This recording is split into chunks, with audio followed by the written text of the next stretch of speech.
Former NATO secretary warned in June 7 that Eastern European members of the alliance could actively deploy forces in Ukraine. Speaking at the NATO summit in Vilnius, he stated regarding the dangers of failing to reach a clear plan for providing further support to the Ukrainian war effort, if NATO cannot agree on a clear path forward for Ukraine, there is a clear possibility that some countries individually might take action. We know that Poland is very engaged in providing concrete assistance to Ukraine.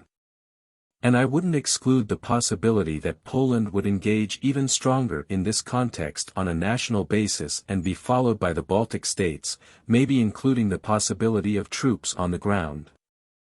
I think the Poles would seriously consider going in and assemble a coalition of the willing if Ukraine doesn't get anything in Vilnius. Poland has notably donated tremendous quantities of armaments to Ukraine, and seriously depleted its frontline armor and its artillery stocks in particular in the process. Its Western and Soviet equipment is quickly being replaced, however, by qualitatively far superior equipment from South Korea, including Korean tanks, artillery, rocket artillery and fighter planes among other assets.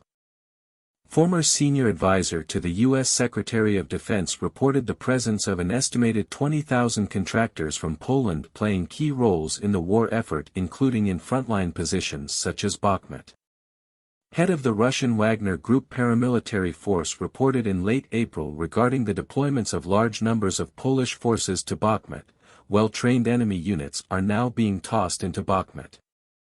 Polish speech all day long. While I used to say there were few mercenaries, now there's a large number of them. With much of western Ukraine having historically been Polish territory, multiple sources have indicated for over a year that Warsaw may be intending to reintegrate the territory, particularly if Ukraine's partitioning is made more permanent or should a total Russian victory appear plausible. Poland has been a leading supplier of armaments for the war effort, and for provision of Western-built weapons such as German Leopard 2 tanks. The first Western-built tanks to reach Ukraine were Leopard 2 from Poland, which arrived in February 2023.